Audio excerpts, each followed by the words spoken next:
নমস্কাৰ লাৰ্নিং কিউবলৈ সকলোকে পুনৰবাৰ স্বাগতম আমি খুব ইন্টাৰেষ্টিং চেপ্টাৰ পঢ়ি আছো আমি পঢ়ি আছো এনচিইআৰটি ক্লাছ 6 7 8 ক্লাছ 6 ৰ পৰা আৰম্ভ কৰিছো 6 ৰ হিষ্ট্ৰী আজি চেপ্টাৰ 2 আৰম্ভ কৰিম খুব ইন্টাৰেষ্টিং বস্তুবোৰ মিছ নকৰিব আপোনালোকে শেষলৈ চাব আৰু যদি ভিডিঅ'সমূহ ভাল পায় আমি ট্ৰাই কৰিছো এটা ষ্টৰী টেলিং ফৰ্মেটত ভিডিঅ'সমূহ আনিবলৈ যদি ভাল পায় কামত অহা যেন পাইছে সাবস্ক্ৰাইব কৰিব আৰু আপোনালোকৰ ফিডবেকসমূহ কমেন্ট সেকশনত জনাই থৈ যাব আহক আমি আজি আৰম্ভ কৰো এনচিইআৰটি ক্লাছ 6 হিষ্ট্ৰীৰ চেপ্টাৰ নম্বৰ 2 সো কিছুমান কিতাপত আপুনি চেপ্টাৰ 2 টো দেখা পাব এনে ধৰণে যে প্ৰথম যেটো নাম লিখা আছে on the trail of the earliest people অতীতৰ মানুহৰ আদিম মানুহৰ পম খেদি বুলি যেটো কওঁ তেওঁলোকৰ যদি আমি তেওঁলোকক যদি বিচাৰি যাওঁ তেওঁলোকৰ জীৱন ধাৰণটো যদি আমি বিচাৰি যাওঁ আমি কি পাওঁ অতীতৰ মানুহৰ পম খেদি আৰু কিছুমান কিতাপত আপুনি এনে ধৰণেও পাব সেই চেপ্টাৰটোৰ নাম ফ্ৰম হান্টিং গ্যাদাৰিং টু গ্ৰোইং ফুড ঠিক আছে সো আগৰ কিতাপসমূহত দুটা বেলেগ বেলেগ চেপ্টাৰ আছিল পিছত কি হৈ গ'ল দুটা চেপ্টাৰ মাৰ্জ কৰি ফেলে ফ্ৰম হান্টিং গ্যাদাৰিং টু গ্ৰোইং ফুড বুলি নাম দি দিলে সো একে বস্তু হয় তো আমি সেইবোৰ লৈ বেছি টেনচন নলওঁ আমি ধুনীয়াকে পঢ়ি যাম কিতাপত যি আছে আগৰ কিতাপ বৰ্তমানৰ কিতাপত যি আছে আমি ধুনীয়াকে পঢ়ি আগবাঢ়ি গৈ থাকিম সো আহক আমি আৰম্ভ কৰো আজি পাৰ্ট 1 হ'ব ইয়াৰ আগৰ ভিডিঅ'ত আমি আলোচনা কৰিছিলো আদিম যুগৰ মানুহবোৰ তেওঁলোকক হান্টাৰ গ্যাদাৰাৰ বুলি কোৱা হৈছিল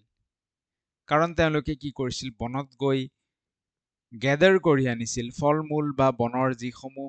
তেওঁলোকে খাব পাৰে গছৰ যিসমূহ অংশ তেওঁলোক খাব পাৰে সেইসমূহ সংগ্ৰহ কৰি গ্যাদাৰ কৰি আনিছিল আৰু লগতে এনিমেল হান্টিং কৰিছিল সেই কাৰণে তেওঁলোকক হান্টাৰ গ্যাদাৰাৰ বুলি কোৱা হৈছে কি কৈছে যে মানুহ 2 মিলিয়ন ইয়াৰ্স এগো 2 মিলিয়ন বছৰ আগৰ পৰাই মানুহ বাস কৰি আহিছিল আৰু সেই মানুহবোৰ হান্টাৰ গ্যাদাৰাৰ আছিল টুডে উই ডেসক্ৰাইব them as hunter gatherers so hunter gatherers কথা আমি আগৰ ভিডিঅ'টোত আলোচনা কিছু কৰিছো এইটো ভিডিঅ'ত আমি জানিম যে hunter gatherers move from place to place তেওঁলোক এই যে হান্টাৰ গ্যাদাৰাৰ মানুহখিনি আছিল তেওঁলোক কেতিয়াও বহু দীঘলীয়া সময়ৰ কাৰণে এখন ঠাইত বাস কৰা নাছিল আজিকালি যেনেকৈ আমাৰ এটা পাৰ্টিকুলাৰ এড্ৰেছত আমাৰ এখন ঘৰ হয় তাতে আমি বহু দীঘলীয়া সময়ৰ কাৰণে তাতে আমি বসবাস কৰো বাট আগৰ মানুহখিনিৰ আগৰ হান্টাৰ গ্যাদাৰাৰ মানুহখিনিৰ কোনো তেনেকুৱা স্থায়ী বাসস্থান নাছিল তেওঁলোক কিছুদিন এটা ঠাইত থাকে তাৰ পিছত আকৌ তেওঁলোক সেই ঠাইৰ পৰা মুভ কৰে বেলেগ এখন ঠাইলৈ গুচি যায় there are many reasons for this ইয়াৰ বহুকেইটা কাৰণ আছে সো চাৰিটা কাৰণ কিতাপত দিয়া আছে আমি চাৰিটা কাৰণ ধুনীয়াকে পঢ়িম why hunter gatherers moved from place to place এই হান্টাৰ গ্যাদাৰাৰ সকল কিয় এঠাইৰ পৰা আন ঠাইলৈ মুভ কৰিছিল চাৰিটা কাৰণ আমি ধুনীয়াকে পঢ়ি লম প্ৰথম কাৰণ যদি হান্টাৰ গ্যাদাৰাৰ্স খিনি এখন ঠাইতে বহু সময়লৈ থাকে তেওঁলোকে কি কৰিব সেই ঠাইখিনিত যিমানবোৰ উৎপাদিত ফল-মূল হৈ গল বা যি যি তেওঁলোকে খাব পাৰে গোটেইখিনি খাইটো শেষ কৰি দিব সেই কাৰণে তেওঁলোকে ঠাইসমূহ সলনি কৰিবলগীয়া হয় first if they had stayed at one place for long time যদি বহু সময় এখন ঠাইতে থাকে they would have eaten up all the available plant and animal resources যিমানবোৰ প্লান্ট ৰিসোৰ্স আছে গছ-গছনিৰ ৰিসোৰ্স আছে বা এনিমেল ৰিসোৰ্স আছে সব কি কৰিব they would have eaten up all গোটেইবোৰ খাই দিব therefore they would have had to go elsewhere in search of food so সেইকাৰণে খাদ্যৰ সন্ধানত তেওঁলোক বেলেগ ঠাইত যাব লগা হয় কাৰণ এটা ঠাইতে থাকিলে সেই ঠাইৰ গোটেই বস্তুবোৰ খাই দিব খাই শেষ হৈ যাব পিছত আমি ইয়াত দীঘল দীঘলকে আপোনালোকে কিতাপত যেনে ধৰণৰ লাইন আছে তেনে ধৰণে দেখিবলৈ পাইছে বাট আমি নেক্সট স্লাইডত সেই লাইনখিনিক যাতে আমি নোটছত শৰ্টকে লিখিব পাৰো তেনেকৈ আমি লিখি থৈ দিছো টেনচন নাই এইখিনি দীঘল লাইনখিনি চাই লওক পিছত আমি নোটছত শৰ্টকে এবাৰ পঢ়ি দিম সেকেন্ড পইণ্ট কি কৈছে যে মানুহে গছ-গছনিৰ পৰা উৎপাদিত বস্তুৰ উপৰিও কিছুমান জন্তুক খাইছিল দে এনিমেল হান্ট কৰিছিল এনিমেল হান্ট কৰি ফেলে এনিমেলও খাইছিল সাপোজ এটা এনিমেল এটা আছে এটো এটা হৰিণা এটো এটা কি এটো এটা এনিমেল হৰিণা এটা ঠিক আছে সো এই এনিমেলটো কি হয় এই হৰিণাটোৱে কি হয় ই ঘাঁহ খায় সো এই হৰিণাটোৱে ঘাঁহ বিচাৰি ফেলে বেলেগ এখন ঠাইলৈ শিফট কৰিলে তো মানুহেও কি কৰিব লাগিব মানুহেও এই হৰিণাটোক যেহেতু মানুহে খাইছিল যেহেতু এই হৰিণাটো বেলেগ এখন ঠাইলৈ ঘাঁহ বিচাৰি শিফট কৰিলে মানুহেও ইয়াৰ পিছে পিছে বেলেগ এখন ঠাইলৈ শিফট কৰিব লাগিব সো এনিমেলে মুভ কৰাৰ কাৰণে মানুহে মুভ কৰিবলগীয়া হৈছিল অকল হৰিণা বুলি নহয় বেলেগ যদি কিবা জন্তু আছে যিটোক নেকি মানুহে খাইছিল সেই জন্তুটোৱে আকৌ বেলেগ এটা সৰু জন্তুক খায় ঠিক আছে সো এই জন্তুটো যাক মানুহে খাইছিল এই জন্তুটো বেলেগ ঠাইলৈ মুভ কৰিলে এই জন্তুটো নিজৰ শিকাৰ বিচাৰি বেলেগ ঠাইলৈ মুভ কৰিলে যাক মানুহে খাব তাক বিচাৰিও মানুহে কি কৰিব লাগিব বেলেগ এখন ঠাইলৈ মুভ কৰিব লাগিব Second pointত আমাক কি কৈছে animals move from place to place either in search of smaller prey so এই জন্তুবোৰ ঠাই খলাই খলাই গৈছিল কিহৰ কাৰণে তেওঁ তাতকে সৰু সৰু শিকাৰ বিচাৰি সেই জন্তুটোৱে বেলেগ যি জন্তু খাব সৰু সৰু শিকাৰবোৰ বিচাৰি তেওঁ ঠাই খলনি কৰিব লগা হৈছিল or in the case of deer যদি হৰিণাৰ ক্ষেত্ৰত হয় or wild cattle in search of grass and leaves so তেনেকুৱা হৰিণা বা কিছুমান পশু আছিল গৰু মহ তেনে ধৰণৰ পশুসমূহ কি হৈছিল গ্ৰাছ বিচাৰি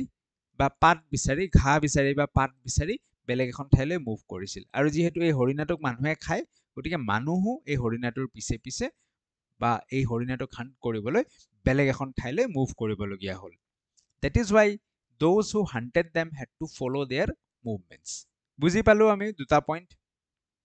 থাৰ্ড পইণ্টৰ ফালে মুভ কৰিছো plants and trees bear fruit in different seasons so plants বিলাকত যোনবোৰ fruits লাগিছিল তো সেইবোৰ কিছুমান seasonal fruits আছিল ঠিক আছে বা plants বোৰ seasonal plants আছিল যোনবোৰ মানুহে খাইছিল যেনেকৈ আমটোতো এতিয়া গোটেই 12 মাহে নালাগে এটা সিজনত লাগে সো সেই কাৰণে যেহেতু বেলেগ বেলেগ জায়গাত বেলেগ বেলেগ সিজনত ফলমূলবোৰ হৈছিল সেই কাৰণে seasonal plants বিচাৰিও মানুহ এঠাইৰ পৰা আন ঠাইলৈ মুভ কৰিবলগীয়া হৈছিল আৰু ফৰ্থ পইণ্টত যদি আমি ডিসকাস কৰো পানী বিচাৰি মানুহ এঠাইৰ পৰা আন ঠাইলৈ মুভ কৰিবলগীয়া হৈছিল ইয়াত এটা আমি ওয়াৰ্ড পাওঁ পেৰেনিয়েল ৰিভাৰ মানে হৈছে with water throughout the year যোনবোৰ নদীত গোটেই বছৰ পানী থাকে তাক কি বুলি কয় পেৰেনিয়েল ৰিভাৰ বুলি কয় যেনেকৈ আমাৰ ব্ৰহ্মপুত্ৰ গোটেই বছৰ পানী থাকে তাত সো পেৰেনিয়েল ৰিভাৰ হৈ গ'ল কিন্তু সব নদীটো এনেকুৱা নহয়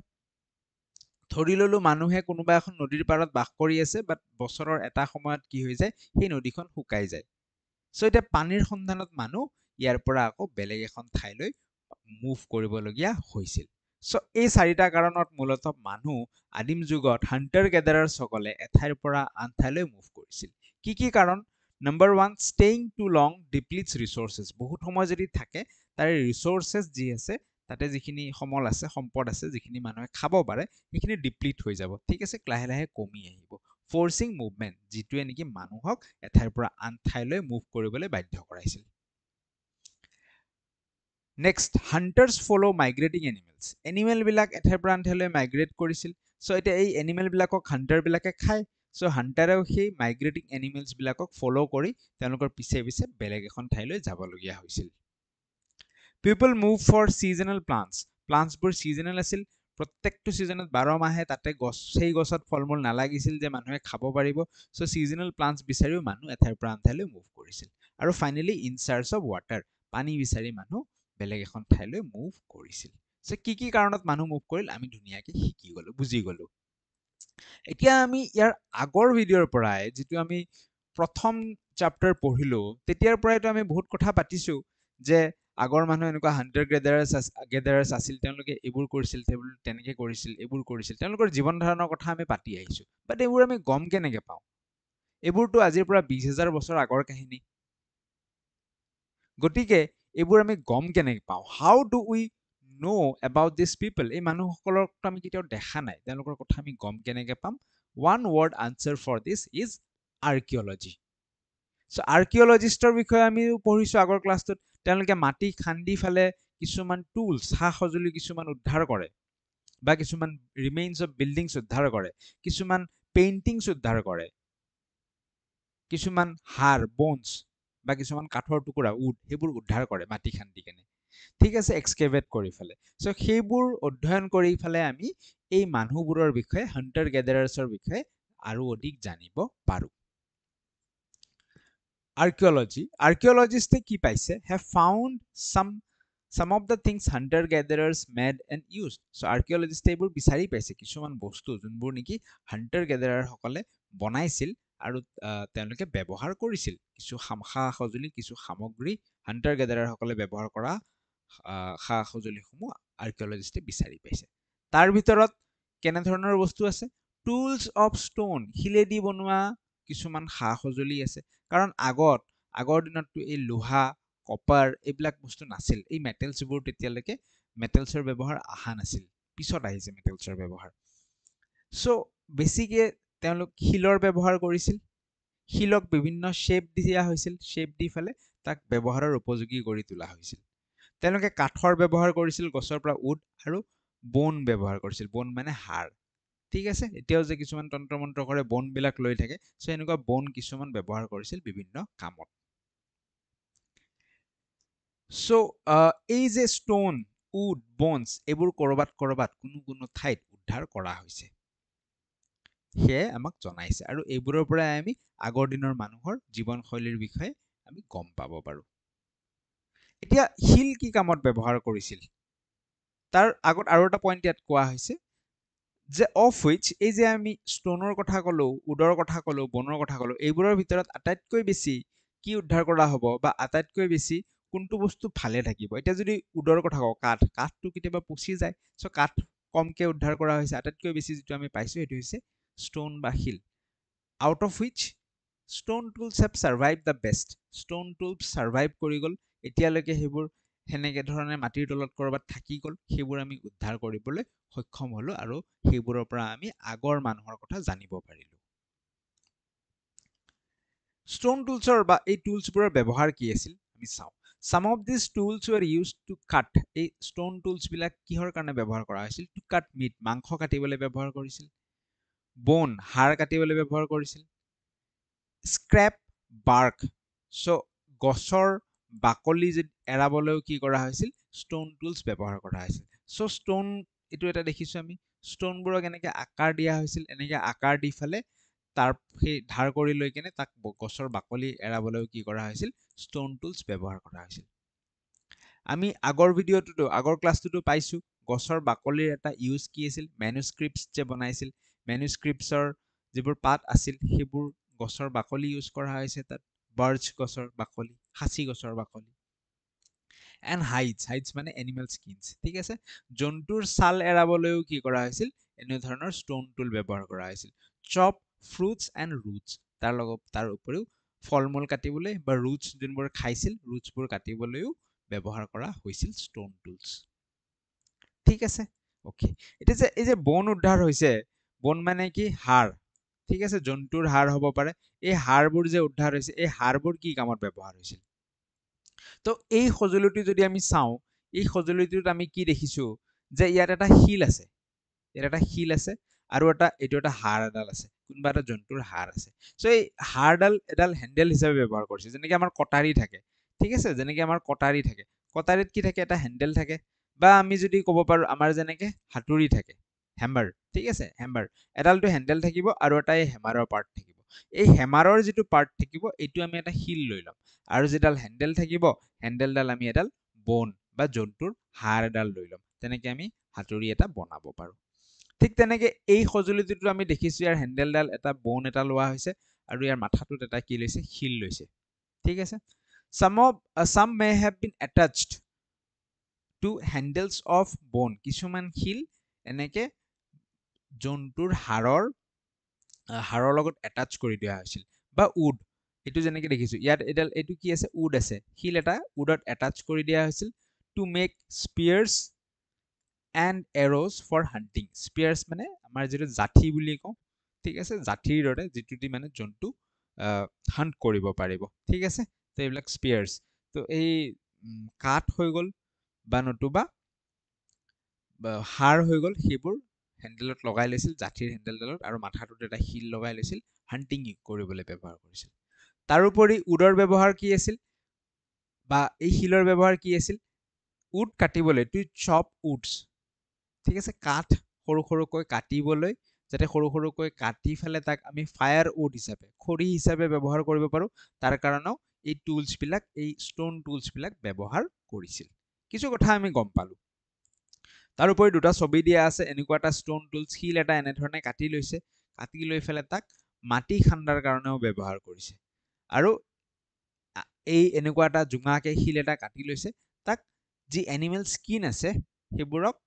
সেইবোৰৰ পৰা আগত কাপোৰ বনোৱা হৈছিল stitching cloths made out of animal skin so animal skinৰ পৰা যি কাপোৰ বনোৱা হৈছিল তাক চিলাবলৈ এনে ধৰণৰ শিল বা ষ্টোন টুলছ ব্যৱহাৰ কৰা হৈছিল ঠিক আছে এইবোৰ জাস্ট তুমি মনত ৰাখি গলে হল ওপৰে ওপৰে এতিয়া যিমানবোৰ শিল উদ্ধাৰ হৈছে তাৰ ভিতৰত এনে ধৰণৰ কিছু শিল দেখিবলৈ পাওঁ যেটো এইটো দেখিছো এইটো হৈছে আমাৰ নেচাৰেল শিলটো দেখিছো আমি কি ধুনিয়া সফট হৈ ফেলে এটা প্ৰপাৰ শেপত আছে নেচাৰেলি যেটো আমি নদীৰ পাৰত শিল পাওঁ বাট পেলিওলিথিক সাইটছবোৰৰ পৰা তাৰ মানে যোনবোৰত আদিম মানুহ বাস কৰিছিল সেইবোৰৰ পৰা যিবোৰ শিল উদ্ধাৰ হৈছিল সেইবোৰ এনে ধৰণৰ তাক কাটি ফেলে কিছু শেপ দিয়া হৈছিল বহুত আগত একদম আগত যোনবোৰ শিল ব্যৱহাৰ কৰা হৈছিল সেইবোৰ ডাঙৰ ডাঙৰ শিল আছিল মেগালিথছ বুলি কৈছো তাক কেইবাজনো মানুহে একেলগে দাঙি ফেলেহে শিকাৰ কৰিব গৈছিল লাহে লাহে মেগালিথছৰ পৰা কি আহিল মাইক্ৰলিথছ বা মেছলিথছ আহিবলৈ আৰম্ভ কৰিলে শিলবোৰ সৰু হৈ গল মানুহে অকলে গৈ ফেলে হান্টিং কৰিব পৰা হল তাৰ পিছত লাহে লাহে শিল আৰু সৰু হল তাক এটা প্ৰপাৰ আৰু ভাল শেপ দিয়া হল যাতে সি আৰু এফিচিয়েন্টলি কাম কৰিব পাৰে তাৰ পিছত শিলক আকৌ বেলেগ এটা ৰূপ দিয়া হল আৰু শিল আৰু লাহে লাহে শিলসমূহ এনেকে সৰু শেপত মানুহে যাতে তাক এফিচিয়েন্টলি কম বল প্ৰয়োগ কৰি বেছি কাম এটা কৰি দিব পাৰে তেনে ধৰণে শেপ দিয়া হল এইবোৰৰ বিষয়ে আমি পিছত আৰু পঢ়িম আমি এটা চেপ্টাৰ এটা পঢ়িম এইবোৰৰ বিষয়ে ষ্টোন এজ ইয়াৰ ওপৰত আমি আগত এটা ভিডিও আনিছো 2021ত যেতিয়া আসাম টেট হৈছিল তেতিয়া এটা ভিডিও আনি থৈছো সো আপোনালোকে সাৰ্চ কৰিব পাৰে নেটত গৈ ফেলে যে prehistory stone age learning cube এনেকে সাৰ্চ কৰি দিব ঠিক আছে সো এনেকে সাৰ্চ কৰি দিলে আপোনালোকে এটা ভিডিও পাব সেইটো পঢ়িব পাৰে যদি ইচ্ছা কৰে এতিয়া ঠিক আছে prehistory stone age learning cube বুলি সাৰ্চ কৰিব পাৰে সেইটো ইচ্ছা কৰিলে আপোনালোকে পঢ়িব পাৰিব নতুবা পিছত যেতিয়া আমি এনচিইআৰটি সিৰিয়ালি পঢ়ি গৈ থাকিম তেতিয়াও আমি ষ্টোন এজ চেপ্টাৰটোত এই শিলৰ বিষয়ে এই শিলৰ যি সভ্যতা আছিল শিলৰ যি ইভলিউচন আছিল সেইবোৰৰ বিষয়ে আমি ডিটেইলছত গম পাম বাট থুলমুলকে অকনমান যদি আমি মেনশন কৰি থওঁ সো যেটো ষ্টোন এজ শিল ব্যৱহাৰৰ এজ আছিল শিল ব্যৱহাৰৰ সময় আছিল তাক মূলত তিনটা ভাগত ভাগ কৰা হৈছে এটা কোৱা হৈছে পেলিওলিথিক এজ একদম আৰম্ভণিতে যি শিল ব্যৱহাৰ হৈছিল সেয়া আছিল পেলিওলিথিক এজ তাৰ পিছত লাহে লাহে শিলসমূহ সৰু হৈ গল মানুহে অকলে শিল ব্যৱহাৰ কৰিব পৰা হল তাক মেছলিথিক বা মাইক্ৰলিথিক এজ বুলি কোৱা হৈছে মাইক্ৰ মানে সৰু লিথ মানে শিল সো এই সময়ছোৱাত যোনসমূহ শিল ব্যৱহাৰ হৈছিল পেলিওলিথিকৰ শিলতকে সৰু হৈ গল তাৰ পিছত লাহে লাহে আকৌ আমি আহি গলো নিওলিথিক এজত এগ্ৰিকালচাৰ ষ্টাৰ্ট হয় এই সমূহৰ বিষয়ে ডিটেইলছত পঢ়িম এতিয়া জানিবলৈ আপোনালোকে ভিডিওটো চাই আহিব পাৰে মই কলো prehistory stone age learning cube বুলি সাৰ্চ কৰি দিয়ক ঠিক আছে নিওলিথিক এজত সেই শিলসমূহক আৰু ধুনিয়া শেপ দিয়া হল যাতে হি এগ্ৰিকালচাৰত সহায়ক হয় বা বেলেগ বেলেগ কামত যাতে সহায়ক হয় তেনেকে দিয়া হল শেপ দিয়া হল ঠিক আছে বৰ্তমান আমি পেলিওলিথিক এজত বেছি ফোকাস কৰো একদম আৰম্ভণিতে যেটো এজ আছিল সেয়া আছিল পেলিওলিথিক এজ শিলসমূহ এইখিনি সময়ছোৱাত কিছু ডাঙৰ ডাঙৰ আছিল choosing a place to live in আমিতো কথা পাতিলো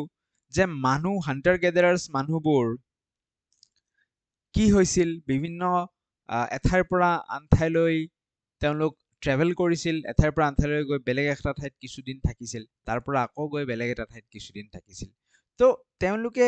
কেনে ধৰণে চুজ কৰিলে যে আমি এই ঠাইখিনি আমাৰ কাৰণে থাকিবলৈ আটাইতকৈ ভাল হ'ব কোনো এটা গোটেই ভাৰতবৰ্ষৰ কথাই যদি আমি পাতো সো এই গোটেই ভাৰতবৰ্ষখনত তেওঁলোকে কেনে ধৰণে সিলেক্ট কৰিলে যে আমি এই এৰিয়াটোত আমি থাকো বা আমি এনেকে নৰ্মদাৰ পাৰত এইখিনি জায়গাত আমি থাকো ভীমবেটকাত আমি থাকিম বা কৰবাত থাকিম ঠিক আছে কেনেকে সিলেক্ট কৰিলে কিহৰ ওপৰত সিলেক্ট কৰিলে সো তেওঁলোকৰ সেই সময়ছোৱাত এটা আটাইতকৈ প্ৰয়োজনীয় বস্তু আছিল কি শিল কাৰণ তেওঁলোকে যিমানবোৰ সা-সজুলি ব্যৱহাৰ কৰিছিল সকলোবোৰ শিলেৰে নিৰ্মিত আছিল ষ্টোনৰ ব্যৱহাৰ খুব বেছি আছিল তো সেই কাৰণে তেওঁলোকে এনেকুৱা কিছুমান জাগা সিলেক্ট কৰি লৈছিল য'ত ষ্টোন পোৱা গৈছিল ভাল কোৱালিটিৰ ষ্টোন পোৱা গৈছিল As stone tools were important, people tried to find places where good quality stones was easily available. য'ত ভাল কোৱালিটিৰ ষ্ট'ন সহজে এভেইলেবল থাকে সেনেকুৱা ঠাইসমূহত তেওঁলোকে বসবাস কৰিবলৈ লৈছিল। চ' এই মেপখন কিতাপত দিয়া আছে। ইয়াত যিসমূহ আমি ৰঙা ত্ৰিভুজ দেখিছো সেইবোৰ হৈছে পেলিঅলিথিক চাইটছ। পেলিঅলিথিক চাইটছ মানে কি? সেই আদিম যুগত ডাঙৰ ডাঙৰ শিল ব্যৱহাৰ কৰা মানুহসমূহ কোনবোৰ জাগাত আছিল বুলি প্ৰমাণ পোৱা গৈছে। তাতে কিছু এক্সাম্পল। এটা ইম্পৰ্টেণ্ট এক্সাম্পল হৈছে ভীমবেটকা। ভীমবেটকা ক'ত আছে? মধ্যপ্ৰদেশত আছে। ভীমবেটকা বৰ্তমান ইউনেস্কো হেৰিটেজ চাইট। ইয়াত বহুতখিনি তেনেকুৱা সমল পোৱা গৈছে যিটো নেকি পেলিঅলিথিক এজত মানুহে ব্যৱহাৰ কৰিছিল, আদিম যুগৰ মানুহে ব্যৱহাৰ কৰিছিল। আন এটা আছে দেখিছো আমি কাৰ্নোল কেভছ। কাৰ্নোল কেভছ মোষ্ট প্ৰবেবলি ক'ত আছে? অন্ধ্ৰপ্ৰদেশত আছে চাগে কাৰ্নোল কেভছ। ঠিক আছে, চ' কাৰ্নোল কেভছ আছে অন্ধ্ৰপ্ৰদেশত। আন এটা আমি দেখিবলৈ পাইছো হান্সগি। ঠিক আছে, চ' হান্সগি আছে আমাৰ কৰ্ণাটকা। চ' এইবোৰ কি? এইবোৰ পেলিঅলিথিক চাইটছ। এইবোৰ জাগাত আগৰ দিনত আদিম যুগত পেলিঅলিথিক এজত মানুহ বসবাস কৰিছিল আৰু তাৰে প্ৰমাণ পোৱা যায়। ইয়াৰ বিষয়ে আমি ডিটেইলছত পঢ়ি আছো, অলপমান পিছত ডিটেইলছত পঢ়িম। তো এতিয়া য'ত মানুহ বসবাস কৰিবলৈ ল'লে তাত দুটা বস্তু গঢ় লৈ উঠিছিল। এটাটো হৈছে হেবিটেড চাইট। হেবিটেড চাইট মানে কি? য'ত মানুহ হেবিটেশ্যন মানে কি? য'ত মানুহ বসবাস কৰে। বসবাস কৰাৰ কাৰণে কিছুমান বহুত মানুহ একেলগে বসবাস কৰি আছে, সেনেকুৱা চাইট কিছুমান গঢ় লৈ উঠিছিল। তাৰ লগতে কি হ'ব? যেনেকে আমি যদি কোনোবা এটা ঠাইত গৈ কিনে বহুত মানুহ একেলগে তাত বসবাস কৰোঁ, তাত দোকান বজাৰ গঢ় লৈ উঠিব, তাত ইণ্ডাষ্ট্ৰি গঢ় লৈ উঠিব। ঠিক তেনেকে তাতো কি গঢ় লৈ উঠিছিল? শিলৰ সা সঁজুলি নিৰ্মাণ কৰা কিছুমান ফেক্টৰী গঢ় লৈ উঠিছিল। এই ছবিখন দেখিবলৈ পাইছে, মানুহবোৰে ইয়াত কি কৰি আছে? শিলৰ সা সঁজুলি নিৰ্মাণ কৰি আছে, হয়নে? শিলসমূহক তেওঁলোকৰ প্ৰয়োজন অনুসৰি শ্বেপ দি আছে, শ্বেপ দি ফালে কিছু সা সঁজুলি নিৰ্মাণ কৰি আছে। চ' এনেকুৱা কিছুমান ফেক্টৰী, শিলৰ সা সঁজুলি নিৰ্মাণ কৰা ফেক্টৰী কিছুমান গঢ় লৈ উঠিছিল। Places where stone was found and where people made stone tools are known as factory sites. So factory sites কি আছিল? য'ত মানুহে stone tools প্ৰস্তুত কৰিছিল, সেইবোৰ ফেক্টৰী চাইটছ আছিল। তো এনেকুৱা কিছু ফেক্টৰী চাইটছত, যেনেকে আজি আমি ইটা ভাটা যদি এটা চাওঁ, তাত ইটা ভাটাৰ ভিতৰতো কি হয়? বহুত মানুহ বাস কৰি আছে, হেবিটেড এটা ফৰ্ম হৈ যায় তাতে। তো এনেকুৱা ফেক্টৰী চাইটছত কি হৈ গৈছে? বহুত মানুহ বহুত সময়ৰ কাৰণে বাস কৰিবলৈ আৰম্ভ কৰিছিল, কাৰণ তাত এনেকে বনায় আৰু তেওঁলোকে নিজৰ জীৱন ধাৰণো কৰে আৰু এনেকে শিলৰ সা সঁজুলিও বনাই থাকে। ঠিক আছে, sometimes people lived here for longer spell of time. বহু সময়ৰ কাৰণে কেতিয়াবা সেই ফেক্টৰী চাইটছবোৰত মানুহ থাকিবলৈ ল'লে। These sites, তেতিয়া এই ফেক্টৰী চাইটছটো কি বুলি কোৱা হৈছিল? These sites are called habitation cum factory sites. যেতিয়া বহু সময়ৰ কাৰণে মানুহ তাত থাকিবলৈ ল'লে, এই factory চাইটছসমূহক habitation cum factory sites বুলি নাম দিয়া হ'ল। বুজি পালো আমি? Making stone tools. চ' আমিতো কথা পাতিছো যে এটা ফেক্টৰী এটা গঢ় লৈ উঠিলে, বা মানুহে নিজেও কি কৰিবলৈ ল'লে? যে ষ্টন টুলছ বনাবলৈ ল'লে। শিলৰ যিসমূহ সা সঁজুলি ব্যৱহাৰ কৰিব, শিলসমূহক এটা পাৰ্টিকুলাৰ শ্বেপ দি ফালে নিজৰ প্ৰয়োজন অনুসৰি সেই সা সঁজুলিবোৰ বনোৱা কামবোৰ আৰম্ভ হ'ল। চ' ইয়াক বনোৱা দুটা প্ৰচেছ আছে। This is very important process. This is important, okay? Making stone tools. So stone tools were probably made using two different techniques. So দুটা ধৰণৰ টেকনিক ইউজ কৰি ফেলে stone tools বনোৱা হৈছিল। দুইখন ছবি আপোনালোকে মন কৰক। প্ৰথম ছবিখনত আমি কি দেখিছো? হাতত এটা শিল লৈছে, এই শিলটোৰ ওপৰত বেলেগ এটা শিলেদি কুবাই কুবাই কুবাই কুবাই কি কৰিছে? ইয়াৰ পৰা কিছু অংশ এনেকে এৰাই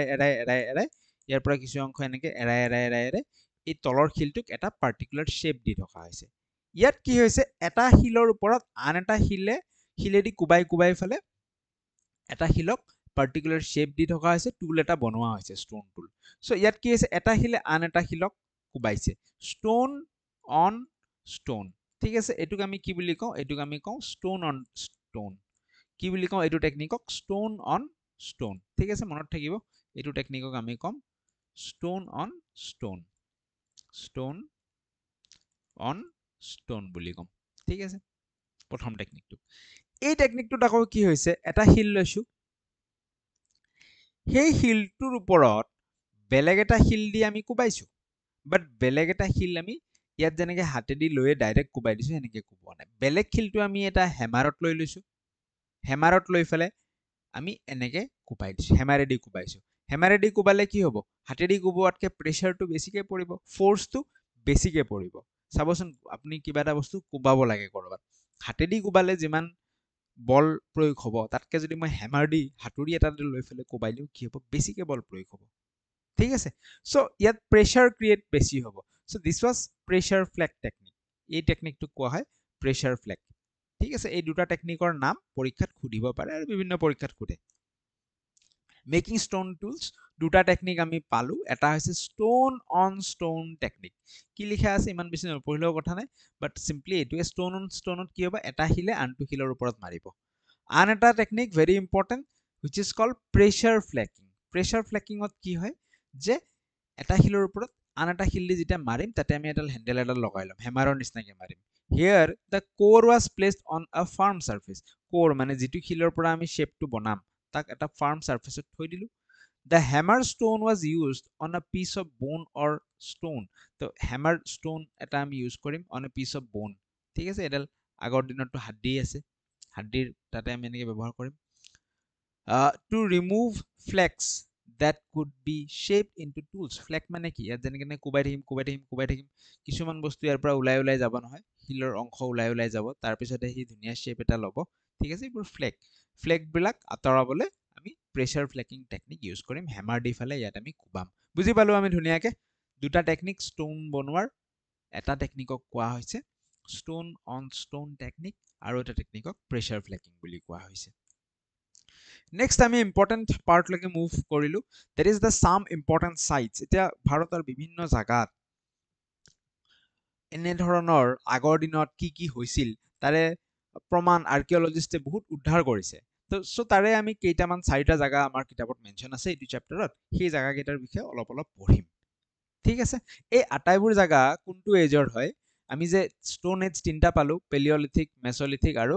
আৰু কি পাইছিলো আমি ষ্টোন এজ পেলিঅলিথিক মেছলিথিক আৰু নিঅলিথিক পাইছিলো মনত ৰাখিব এই আটাইবোৰ জাগা পেলিঅলিথিক এজৰ হয় ঠিক আছে পেলিঅলিথিক এজৰ ওকে ইয়াতে কৰবাত এ এটা লাগে নেকি নেকি বাৰু স্পেলিং যি নহওক বাট জানিলে হ'ল যে এইটো আটাইবোৰ জাগা পেলিঅলিথিক এজৰ হয় তো এটা এটাকে গোটেইকেইটা জাগা পঢ়িম কৰ্ণাল কেপছৰ বিষয়ে আমি পঢ়িম ক'ত আছে কি কথা ইয়াৰ বৈশিষ্ট্যৰ বিষয়ে পঢ়িম ভীমবেটকাৰ বিষয়ে পঢ়িম হান্সকি কৰ্ণাটকা আৰু পাটনে গোটেইকেইটা চাৰিটা জাগাৰ বিষয়ে আমি ধুনীয়াকে পঢ়ি ল'ম ঠিক আছে প্ৰথম কথা কৰ্ণাল কেপছৰ বিষয়ে আমি পঢ়িলো Karnal caps so Karnal caps ক'ত আছে মেপখনত যদি আমি বিচাৰি যাওঁ এইটো কৰ্ণাল কেপছ কোনখন ষ্টেটত আছে বোলে অন্ধ্ৰপ্ৰদেশত আছে ঠিক আছে কৰ্ণাল কেপছ ক'ত আছে অন্ধ্ৰপ্ৰদেশত আছে এইটো আমি জানি ল'ব লাগিব অন্ধ্ৰপ্ৰদেশত আছে ইয়াত কি পোৱা গৈছে ইয়াত traces of ash have been found here ash মানে কি ash মানে জুই জ্বলোৱাৰ পিছত যে ছাই ৰৈ যায় জুই জ্বলোৱাৰ পিছত যে ছাই ৰৈ যায় ঠিক আছে সেই ছাই ঠিক আছে ছাই যিখিনি গম পাইছে নহয় সেইখিনি ashes তো এই ইয়াতে কেপছৰ মাজত গুহাৰ মাজত কি পোৱা গৈছে সেনেকুৱা এছেছ পোৱা গৈছে ছাই কিছুমান পোৱা গৈছে মানে আদিম যুগত তাত জুই জ্বলাইছিল তাৰ পৰা প্ৰমাণ কৰি সেই এছেছবোৰ পৰীক্ষা নিৰীক্ষা কৰি চাইছে এইবোৰ আজিৰ ডেটৰ নহয় এইবোৰ বহু হাজাৰ বছৰ আগৰ তাৰমানে আদিম যুগত কি হৈছিল এই কৰ্ণাল কেপছত জুই জ্বলোৱা হৈছিল তাৰ পৰা প্ৰমাণ পোৱা যায় যে কৰ্ণাল কেপছত জুইৰ ব্যৱহাৰ আছিল ইউজ অফ ফায়াৰ তাত আছিল বুলি বা সেই সময়ছোৱাত হান্টাৰ গেদাৰৰ মানুহখিনিৰ মাজতো ফায়াৰৰ জুইৰ ব্যৱহাৰ আছিল বুলি ইয়াৰ পৰা প্ৰমাণ পোৱা যায় ঠিক আছে পিছত আমি আকৌ শৰ্ট নোট হিচাপে ৰিভাইজ কৰি ল'ম এখন স্লাইডত গোটেইকেইটা বস্তু এতিয়া জাষ্ট শিকি গৈ থাকো নেক্সট আমি যদি আলোচনা কৰো সেয়া হৈছে ভীমবেটকা ভেৰি ইম্পৰ্টেণ্ট ভীমবেটকা ক'ত আছে বহু পৰীক্ষাত প্ৰশ্ন আহিছে ভীমবেটকা ক'ত আছে মধ্যপ্ৰদেশত আছে ঠিক আছে ভীমবেটকা আছে মধ্যপ্ৰদেশত বৰ্তমান ইউনেস্কো হেৰিটেজ সাইট হয় 2003 চনতে ডিক্লেয়াৰ কৰিছে সো ভীমবেটকাততো বহুত বস্তু পোৱা গৈছে তাৰে কিছুমান কেভছ পোৱা গৈছে গুহা কিছুমান পোৱা গৈছে য'ত নেকি এই পেলিঅলিথিক এজত মানুহ বসবাস কৰিছিল তাৰ উপৰি এটা ভেৰি ইম্পৰ্টেণ্ট বস্তু ভীমবেটকাত পোৱা গৈছে সেয়া হৈছে কেভ পেইণ্টিং অৰ ৰক পেইণ্টিংছ সো আগৰ মানুহবোৰে আদিম যুগতে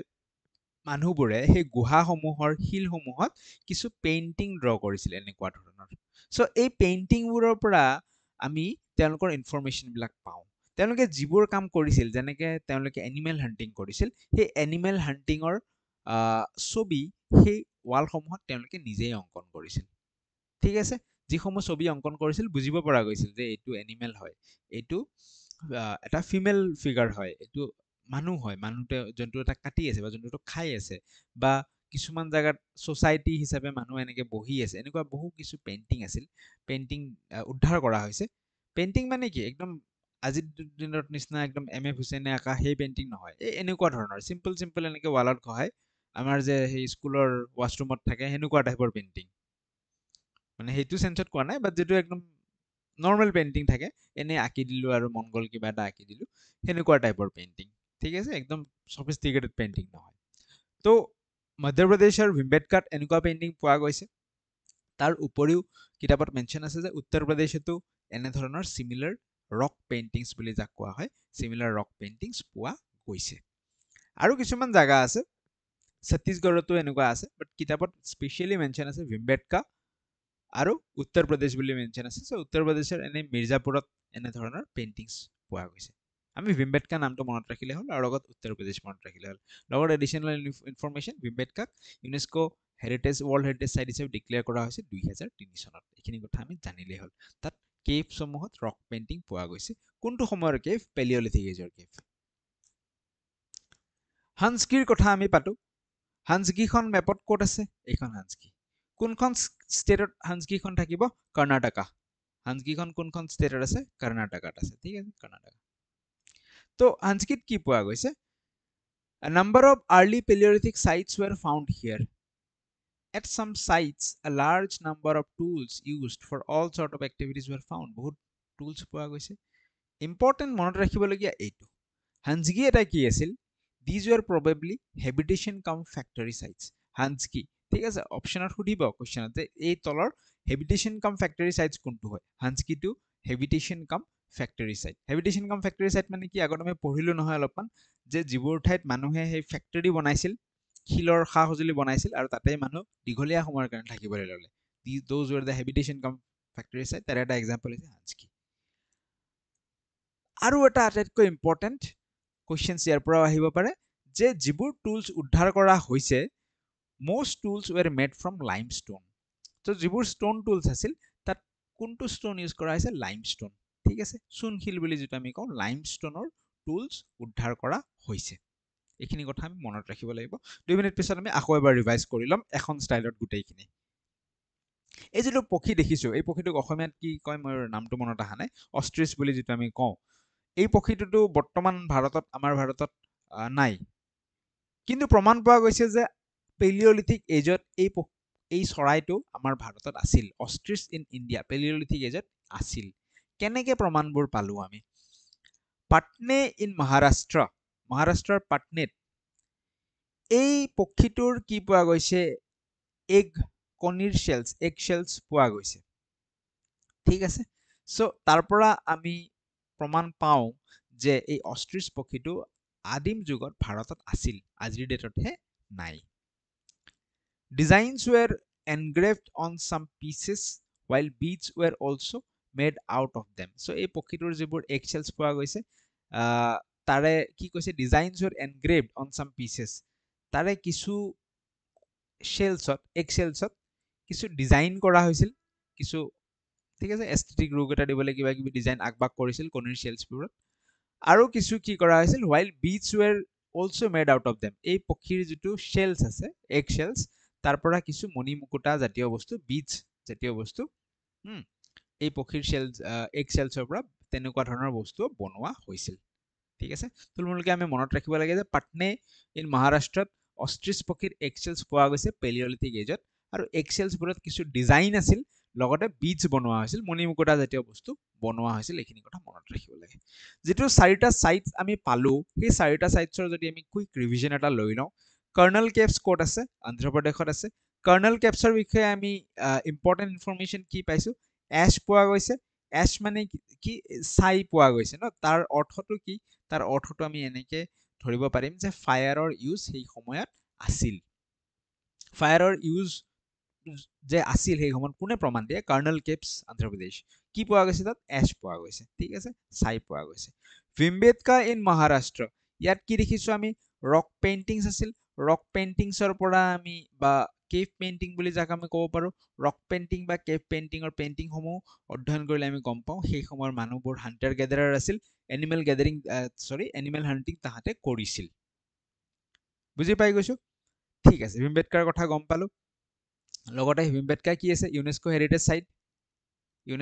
সাইট ঠিক আছে কোন চনত হৈছে 2003 চনত পাটনে ইন মহাৰাষ্ট্ৰৰ কথা আমি কি গম পালো যে অষ্ট্ৰিচ পক্ষী আছিল তাতে ঠিক আছে অষ্ট্ৰিচ পক্ষীটো আছিল আৰু অষ্ট্ৰিচ পক্ষীৰ এগশেলছ পোৱা গৈছে সেই এগশেলছবোৰৰ পৰা তাত কিছু ডিজাইন এনগ্ৰেভ কৰা হৈছে তাত কিছু ডিজাইন আছিল ঠিক আছে সেই এগশেলছবোৰৰ ওপৰত যিবোৰ উদ্ধাৰ হৈছে আৰু সেই এগশেলছবোৰৰ পৰা কিছুমান কি মণিমুকুতা বা বীজ কিছুমান তাৰ পৰা বনোৱা হৈছিল এই বস্তুবোৰ পোৱা গৈছে উদ্ধাৰ কৰা হৈছে হান্সকি ইন কৰ্ণাটকা ক'ত আছে হান্সকি কৰ্ণাটকাত আছে হান্সকিৰ পইণ্ট আমি কি মনত ৰাখিলো কি পঢ়িলো যে হান্সকি কি আছে এটা হেবিটেশ্যন কাম ফেক্টৰী সাইট হান্সকি হৈ গ'ল আমাৰ হেবিটেশ্যন কাম ফেক্টৰী সাইট আৰু হান্সকিৰ কথা আমি কি গম পালো যে যিবোৰ টুলছ বনোৱা হৈছিল হান্সকিত সেই টুলছবোৰ কি আছিল লাইমষ্টোন ঠিক আছে কিহৰ কি শিলেদি নিৰ্মিত আছিল লাইমষ্টোন দি নিৰ্মিত আছিল এই কথাবোৰ আমি গম পালো ঠিক আছে সো ভিডিওৰ এন্ডৰ ফালে আহিছো দুটামান প্ৰশ্ন চাই লওঁ তাৰপিছত আমি এইটো ভিডিও এন্ড কৰিম নেক্সট আপোনালোকক আকৌ লগ পাম কেনে পালে কিন্তু কমেন্ট সেকশনত ডেফিনেটলি জনাব কমেন্ট এটা নকৰাকে নাযাব যদি ভিডিও ইয়ালৈকে চাইছে আপোনালোকে ঠিক আছে anything you feel you comment in the context of the evidences of ostrich found in India ostrich চৰাইটো যে পোৱা গৈছে ভাৰতত তাৰ এভিডেন্সৰ ওপৰত তলৰ প্ৰশ্নকেইটা আমাক কৰিব লাগে ধুনীয়াকৈ আপোনালোকে ট্ৰাই কৰক তাৰপিছত আমি পঢ়ো কি কৈছে the oldest evidence of existence of ostrich in India has been obtained from Neolithic period this is wrong Neolithic নহয় আমি এই বস্তুখিনি যে পঢ়িলো এই বস্তুখিনি কোনটো পিৰিয়ডৰ Paleolithic পিৰিয়ডৰ হয়নে এই বস্তুখিনি কোনটো পিৰিয়ডৰ Paleolithic পিৰিয়ডৰ so this is wrong Evidences of ostrich eggshells were found in Patna in Andhra Pradesh. This is also wrong. Not Andhra Pradesh. Maharashtra. Patna in Maharashtra he paise. Hito ami olop agot porhilu. Designs were engraved on some pieces. Kisuman eggshell design engraved kora hoisil while beads were also made out of them. Aru kisu beads bonoa hoisil tar pora. This is true. Eto ami hikilu. So option kontu correct hobo 3 only. This is the right answer. Clear hoy gol buji paisu. Thik ase. Next question er phale ami agbaru. Try কৰক এইটো question এবাৰ নিজে তাৰ পিছত আমি আকৌ চাওঁ কি কৈছে যে হান্সকি has received many evidences of early Paleolithic site very right হান্সকিৰ কথা আমি পঢ়িলো হান্সকিখন ক'ত আছিল হান্সকিখন কৰ্ণাটকাত আছিল early Paleolithic sites আৰু কি আছিল হান্সকিখনৰ বিষয়ে পঢ়িছো যে habitation cum factory sites আছিল ঠিক আছে most tools were made out of sandstoneৰ পৰা বনোৱা আছিল নেকি this is wrong অলপ আগত পঢ়িলো ন আমি হান্সকিৰ টুলছ বিলাক কিহৰ পৰা বনোৱা আছিল লাইমষ্টোনৰ পৰা বনোৱা আছিল স্যান্ডষ্টোনৰ পৰা নহয় so number 2 is wrong number 1 is right so option which one would be right only one this would be the right answer clear so in the next video we will discuss যে যিসমূহ Hunter গেদাৰাৰ আছিল যে আমাৰ এনেকুৱা কি changes আহিল Hunter গেদাৰাৰ্স বোৰে কি কৰিবলৈ আৰম্ভ কৰিলে খেতি কৰিবলৈ আৰম্ভ কৰিলে they started agriculture they started growing crops আৰু লগতে এনিমেল হান্টিং কৰাৰ খলনি তাহাঁতে ৰিয়াৰিং কৰিবলৈ আৰম্ভ কৰিলে পশু পালন কৰিবলৈ আৰম্ভ কৰিলে সো এনেকুৱা কি চেঞ্জেস আহিল কি বস্তু ইভলভ হল সেই বিষয়ে আমি নেক্সট ভিডিওত ধুনীয়াকৈ আলোচনা কৰিম চাব নেক্সট ভিডিওটো বাকি থ্যাংক ইউ সো মাচ ভাল লাগিল কমেন্ট কিবা এটা কৰি সাবস্ক্ৰাইব কৰি বন্ধুবৰ্গৰ লগত শেয়াৰ কৰি ফেলে যাব থ্যাংক ইউ